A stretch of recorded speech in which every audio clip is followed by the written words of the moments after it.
Assalamualaikum warahmatullahi wabarakatuh. Alhamdulillah, wassalatu wassalamu ala rasulillah wa ala alihi wa sahbihi wa man wala wa ba'd. Alhamdulillah, sekali lagi kita bersyukur pada Allah subhanahu wa ta'ala. Kita masih diberikan kesehatan, kita diberikan kekuatan, kita diberikan kenikmatan iman. Saat sementara saudara-saudari kita mungkin di hari ini ada yang kurang sehat, kita doakan semoga Allah memberikan kesembuhan terbaik. Ada juga di antara saudari-saudari kita yang mungkin hari ini masih belum beriman kepada Allah Subhanahu wa taala. Kita doakan pula mudah-mudahan Allah memperkenankan dan menguatkan dirinya untuk beriman dan diwafatkan dalam keadaan husnul khatimah insyaallah. Dan saya membiasakan untuk mengajak teman-teman memulai dengan mendoakan orang-orang sekitaran kita, keluarga termasuk kita, karena doa itu insyaallah senantiasa memberikan kelapangan-kelapangan dan kemuliaan. Tidak ada rugi dalam doa. Pasti dijawab oleh Allah Subhanahu wa taala. Itu janji Allah di Quran surah kedua Al-Baqarah ayat 186. Paling kiri sebelah bawah di mushaf. Allah katakan wa idza sa'alaka 'ibadi 'anni fa inni qarib. Kalau hambaku sedang mencari-cari aku, katakan padanya aku dekat. Biasanya kalau orang cari Allah kan motifnya dua. Kalau bukan ingin tobat atau yang kedua dia punya kebutuhan yang dimintakan kepada Allah. Dua itu. Kata Allah katakan padanya, Allah berikan harapan, gak usah lelah mencari, aku dekat. Ini bahasa indah ya, bukan hanya dalam bahasa Arab, tapi dalam ilmu psikologi pun memberikan harapan yang kuat. Anda bertanya, Ustadz di mana? Jawaban pertama misalnya, ini belum jelas nih kabarnya. Yang kedua mengatakan, Ustadz sudah dekat, sebentar lagi tiba. Mana yang paling menenangkan? Satu atau dua? Dua, sudah dekat. Itu yang paling menenangkan, kan? Nah karena itu, ketika Allah kemudian memberikan statement, aku dekat, gak usah dicari. Tapi yang paling menarik, diteruskan kepada motif hambanya. Perhatikan kalimatnya. Wa idza sa'alaka 'ibadi 'anni fa inni qarib. Tidak berhenti sampai sini. Ujibu da'watad da'i idza da'an. Ketika mereka datang kepadaku memohon apapun, aku pasti akan kabulkan apa yang mereka minta.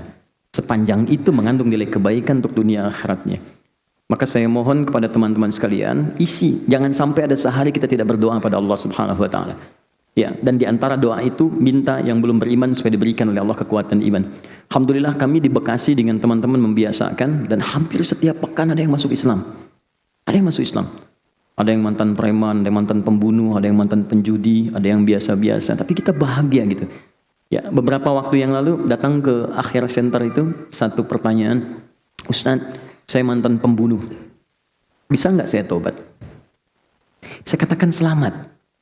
Allah sangat mencintai pelaku maksiat yang mau tobat dibandingkan orang soleh yang tidak pernah merasa salah. Lalu saya sampaikan Quran surah kedua di akhir ayat 222. Innallaha yuhibbut tawwabin. Allah cinta orang tobat. Dan Anda sekarang sedang dicintai oleh Allah. Saya pun belum tentu bisa mendapatkan status itu. Jadi ketika Allah menanamkan cintanya, ambil itu. Karena tidak semua hamba bisa mendapatkan kesempatan itu. Maka dia terima tawaran kami itu, dia ambil kesempatan itu. Tiba kemudian beberapa hari, saya tidak tahu orangnya siapa, kemudian datang. Orang yang penuh dengan tato, wajahnya juga kelihatan tidak biasa. Tapi tiba kemudian ada pancaran keindahan di wajahnya. Dia datang cuman meluk, nangis. Setelah itu pamit pulang. Tapi dalam hatinya saya melihat ada janji untuk menjadi hamba yang lebih baik daripada sebelumnya. Setiap kita tidak pernah ada orang yang suci. Semua manusia pasti punya latar belakang yang pernah berbuat salah. Dan harapan itu dibuka oleh Allah untuk kembali menjadi baik. Adam itu manusia, Adam pernah salah. Dan Adam diberikan kesempatan berubah, Adam bertobat. Setan pernah salah, dan setan diberi kesempatan tobat, dia memilih untuk bertahan dalam kesalahannya. Jadi kalau Anda masih mengaku manusia, maka ciri kemanusiaan itu pasti melekat dalam diri kita. Teman-teman, kita teruskan bahasan kita. Mohon izin hari ini kita hanya punya kesempatan sampai jam 12.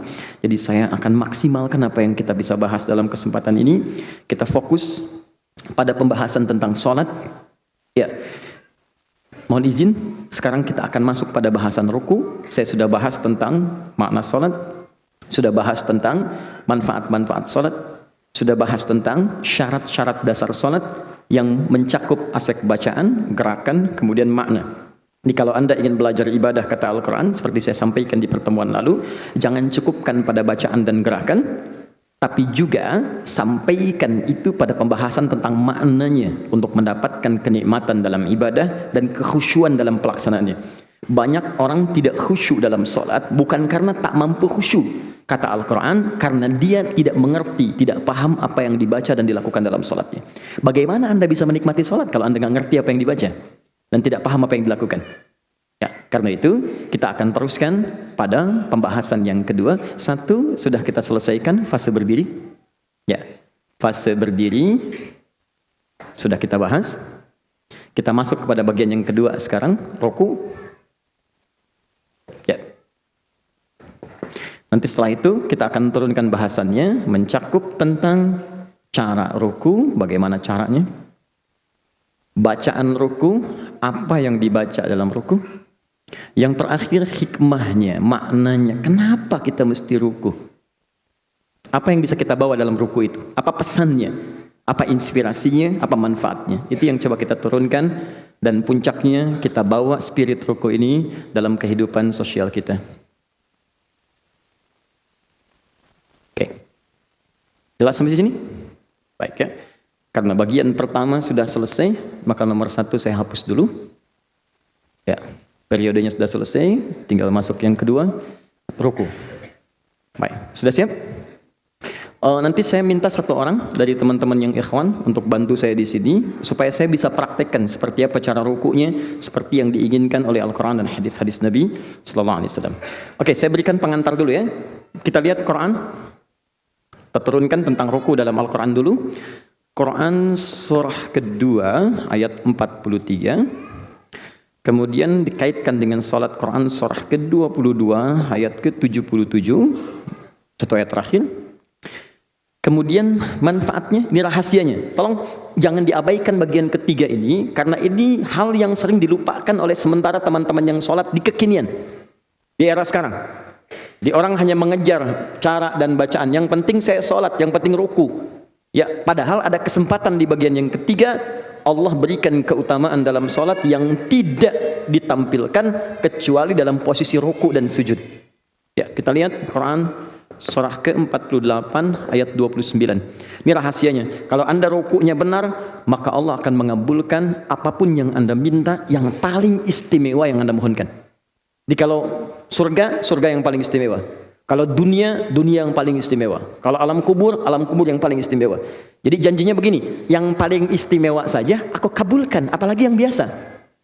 Jelas ya? Oke. Jadi poinnya. Kemudian hadisnya. Penjabarannya hadis riwayat Al-Bukhari. Nomor hadis 757, 789. Hadis riwayat Muslim. Nomor hadis 411. Kita ke sini ke sahabat Abu Hurairah. Kita ke sini ke sahabat Abu Humaid As-Sa'di, sama juga dengan yang ini dan tambahannya plus sahabat Anas bin Malik. Oke. Ya. Nanti ada tambahan satu bonusnya dari hadis riwayat sahabat Ali bin Abi Thalib karamallahu wajah. Ali bin Abi Thalib. Ya. Pertama kita ambil dalil dalam Al-Quran dulu supaya kita punya argumentasi dan punya dasar dalam bahasan kita. Pertama, Quran surah kedua ayat ke-43, paling kanan pertengahan. Wa aqimus salata wa atuz zakata warka'u ma'ar raki'in. Wa aqimus salata, tunaikan salat dengan benar. Wa atuz zakata, keluarkan zakat dengan tulus.